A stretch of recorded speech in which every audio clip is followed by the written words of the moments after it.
Hola, hoy hablaremos de la teoría crítica de la comunicación. Para la mayor comprensión de esta teoría, nos adentraremos un poquito en el contexto histórico.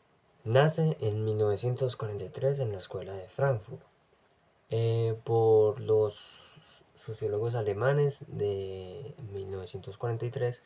Esa se desarrolló por etapas, las cuales son las siguientes. La primera etapa es en la que se plantea la necesidad de una reflexión. Esa reflexión tiende a ser global en el proceso de consolidación social y capitalista. Max Horkheimer entra en esta teoría como el director del Instituto de Investigación Social en 1931 hasta 1973.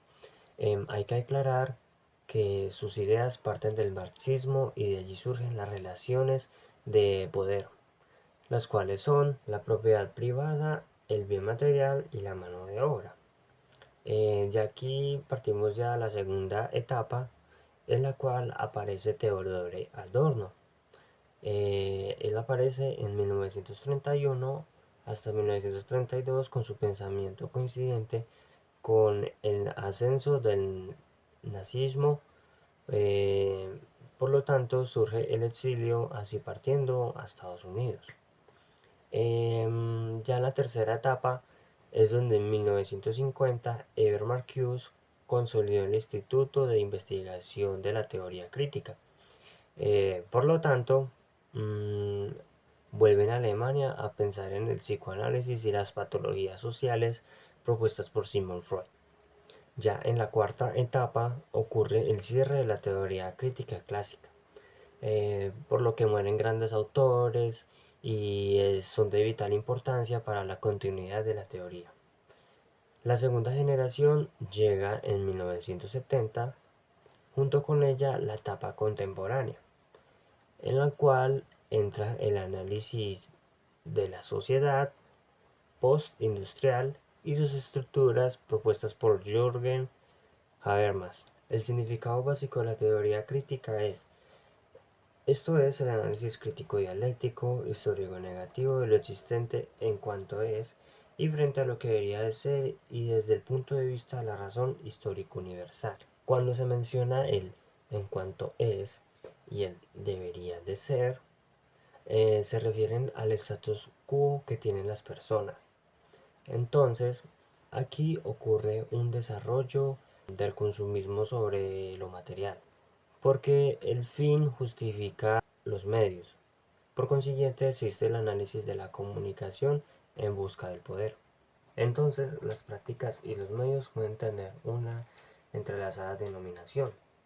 Ahora, las industrias culturales están compuestas por medios de comunicación de masas, por lo que son la prensa, radio, el cine, la televisión, los cuales tienen como propósito mantener el status quo para los grupos que dominan el gobierno.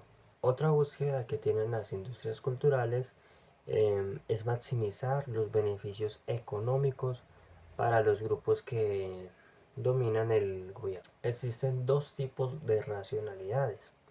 Primero, hablaremos de la racionalidad instrumental, la cual se centra en la eficacia y el logro de objetivos muy específicos sin tener en cuenta las consecuencias sociales, éticas o humanas. Aquí volvemos como que a la frase de que el fin es el que justifica los medios. Es como un pensamiento para alcanzar un objetivo en las condiciones que sea.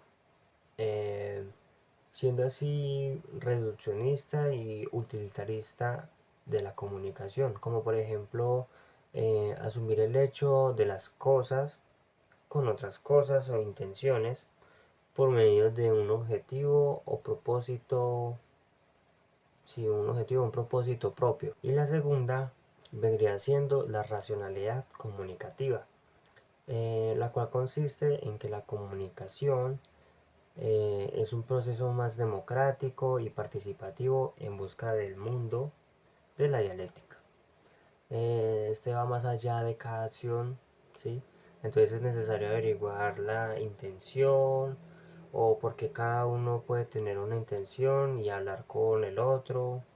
En esta teoría existen tres conceptos claves. El primero es generar estereotipo para que la gente se relacione más, ¿sí? El segundo ya vendría siendo la enajenación, que esta consiste en cederle los deseos al otro sin problema alguno. Es como cederle la voluntad. Em, un ejemplo podría ser que sacar a alguien a partir de los mensajes que uno le establece por medio de la comunicación. La tercera es la alienación, la cual consiste en hacer cosas en contra de uno mismo inconscientemente. Esto es como para la limitación o condicionamiento de la personalidad. Las dos que mencioné anteriormente van juntas para tener un efecto o sentido porque uno se enajena y después se aliena. Para finalizar, la sociología facilita la homogeneidad o el control de las cosas. Esta la ejercen las clases políticas que unen las ideologías. Esta teoría en su punto de quiebre es especulativa, generalista, descontextualizada, pero la teoría crítica le faltó objetividad a la hora del dato.